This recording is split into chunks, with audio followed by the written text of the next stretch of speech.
Olá, amigos.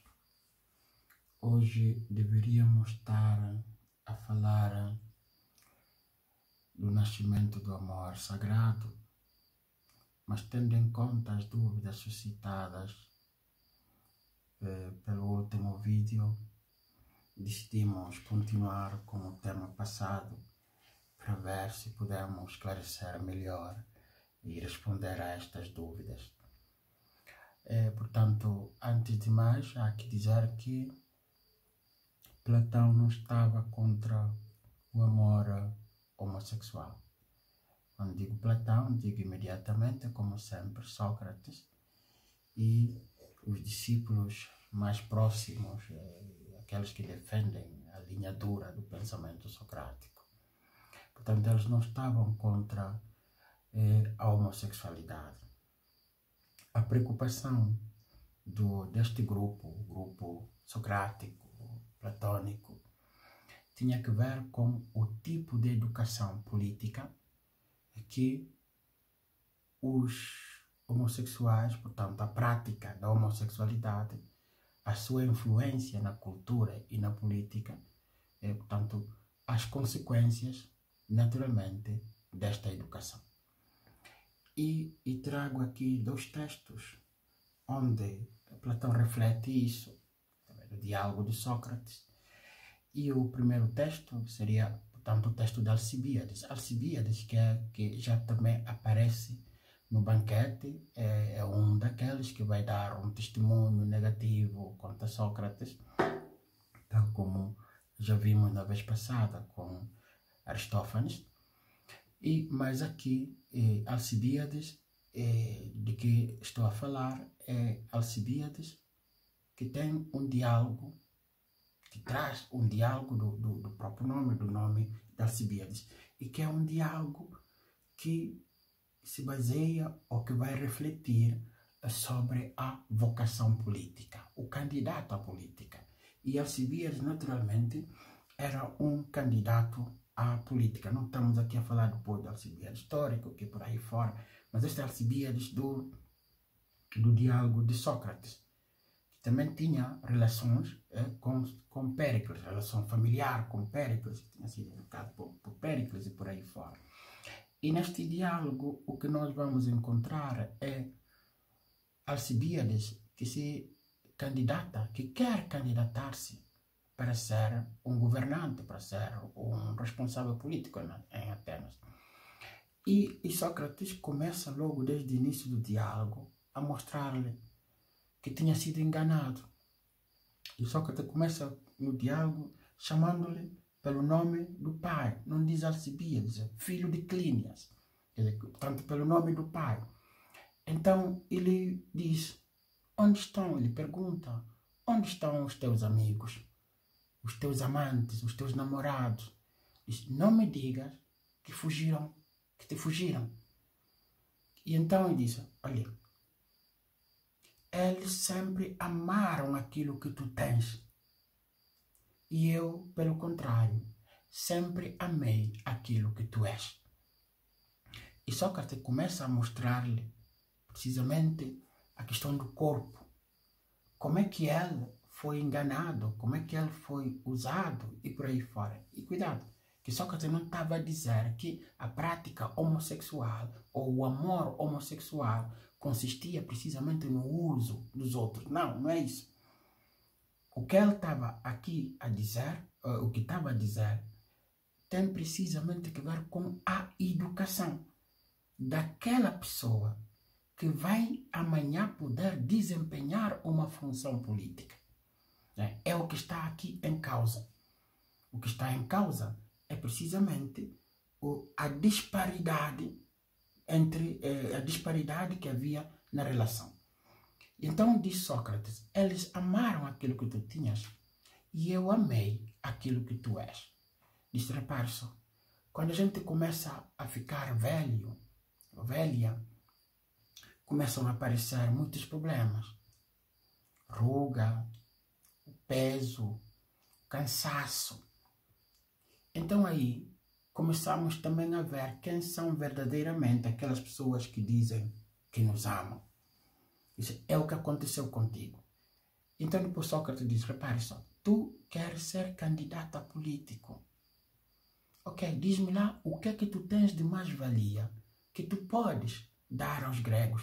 O que é que estes teus professores te ensinaram? Portanto, os teus amantes, o que é que te ensinaram? Diz Sócrates, tanto quanto eu sei, tu começaste por aprender a tocar flauta e não terminaste. Depois tentaste aprender a tocar cítara, também não terminaste. Foste para as práticas da oplomaquia, também não terminaste. Tudo que tu começaste não terminaste, tanto quanto sei. Então diga, com que propósito tu vais aparecer diante dos gregos, diante dos atenienses, sobretudo, para candidatar-se? E eles vão olhar no teu histórico e vão dizer, ok, vamos voltar a Alcibíades. Então Sócrates diz, Alcibíades depois se dá conta de que, de fato, aí por onde andou, pensando que estava a aprender, não aprender. Então, decidiu, pensou, não, perdi tempo. E Sócrates lhe diz, na interpretação de Michel Foucault, diz Sócrates, não te preocupes. Diz, não te preocupes. Por quê? Porque ainda tens tempo.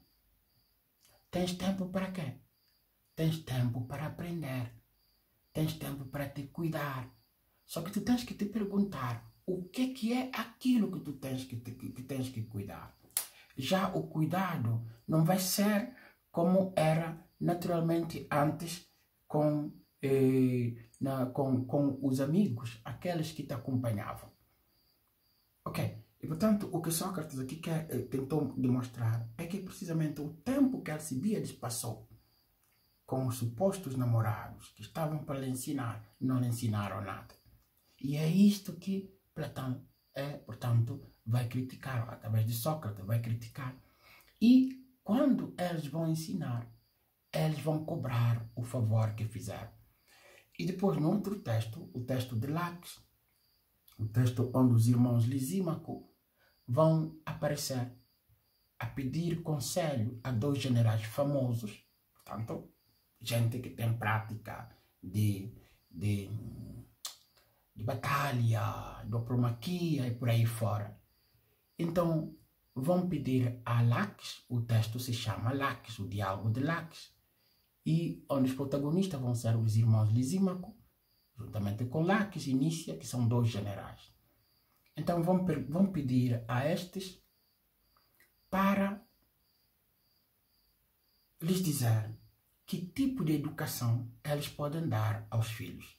Porque os irmãos Lisímacos, eles eram filhos de gente famosíssima.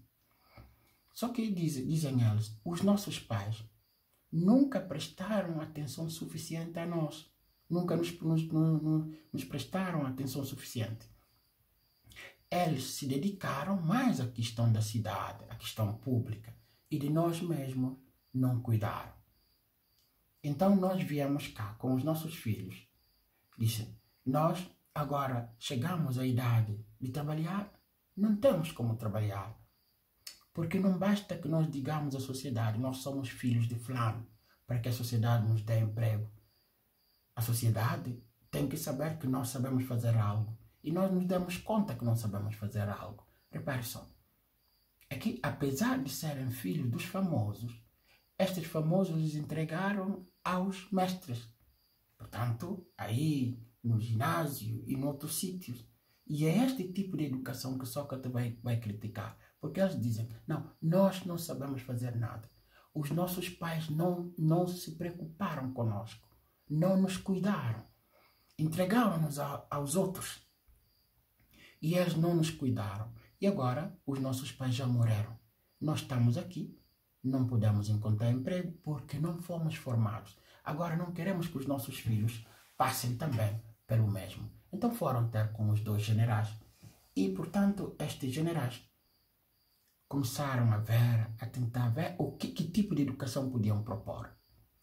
Mas deram-se conta que não podiam. E, por sorte, estava a passar lá Sócrates. Como sempre, E então um deles, que conhecia Sócrates muito bem, que conhecia a família de Sócrates, Nícias, disse ao outro, a Laques, olha, está aí Sócrates que tu vês, está a passar. Aquele que é Sócrates, de quem todos os jovens falam, correm atrás dele. É melhor chamar. Não vamos lhe deixar falar, mas é melhor que sejas tu. Porque se for eu, ele depois vai começar a brincar comigo, a fazer troça e por aí fora. Isso, é ele que pode dizer-nos exatamente o que é preciso para educar. Foucault disse que aqui é um reconhecimento brilhante da Parésia, porque aqui o texto é do âmbito da Parésia, o texto se encontra, para além do texto de Platão, temos comentários, portanto, sobre estes textos, a partir da hermenêutica do sujeito de Foucault.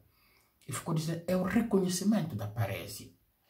E portanto, diz, não, os que deveriam educar não conseguiam educar. Portanto, nesta prática daqueles mais velhos que deveriam educar, desde o ponto de vista de Sócrates e também de Foucault, portanto, não conseguiram educar. Por quê? Porque precisamente é disso que Sócrates vai criticar. E para além de que, como nós vimos na vez passada, diz Foucault, diz Sócrates, aliás, através de Platão, aqueles que deviam ser preparados para a política não foram educados pelos seus mestres. E para além disso, dependiam de favores dos seus mestres.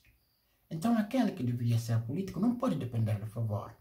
Porque quando chegar lá, vai ter que começar primeiro por pagar os favores. E é isso que Sócrates acha que não pode ser. E também havia uma dúvida sobre se o Estado e a religião como é que posicionava. Repare, o Estado, como nós o conhecemos hoje, é recente, portanto é da modernidade. Mas nós podemos fazer uma leitura anacrônica, quer dizer, para trás. E então poderíamos chamar forçosamente, o que é forçar a coisa, não é? Poderíamos comparar aquilo que hoje nós chamamos de Estado, aquilo que, portanto, Aristóteles chamava, portanto, de politeia, que é a instituição, a organização, a constituição e por aí fora. E, desde este ponto de vista, o Estado não se opunha, antes, pelo contrário, apoiava. E nós temos como exemplo o famoso batalhão de Tebas, que era composto essencialmente pelos casais homossexuais. Por isso que dificilmente perdia guerras, perdia batalhas. Como nós vimos no vídeo passado com Aristófanes, Aristófanes nos diz, não. Antes, pelo contrário, eles são corajosos. Diz que os homossexuais, aqueles que têm esta prática, são corajosos. Então, aí nesta batalha, portanto, a batalha o batalhão de Tebas, ele demonstrava esta coragem. Portanto, o Estado estava, podíamos dizer, portanto, do lado desta gente. Ok? E depois, a religião, repara, para os gregos, quanto maior eram os números de deuses, melhor para a cidade. Esta vai ser uma das complicações que São Paulo vai ter com os gregos. Quando a gente vai a Atenas, aí a gente sobe a Acrópolis. Na Acrópolis tem um espaço aí de Aerópago, e onde está escrito, aqui esteve São Paulo. Aí onde São Paulo estava precisamente para falar com os atenienses, para eles anunciar um novo Deus, um Deus desconhecido, que era superior a todos os outros deuses e que morreu e que ressuscitou. Ele disse, rapaz, espera aí. Fica aí, nós vamos voltar. Fica aí, fica calmo, nós voltaremos. É sinal de que fala o que tu quiseres falar, mas nós já demos-nos conta de que não estás a falar coisa com coisa. Porque um Deus que é Deus não pode morrer. Mesmo aquele que tem uma aproximação com Deus não pode morrer. Portanto, eles lembravam o quê? Lembravam, entre outros, precisamente o mito de Prometeu.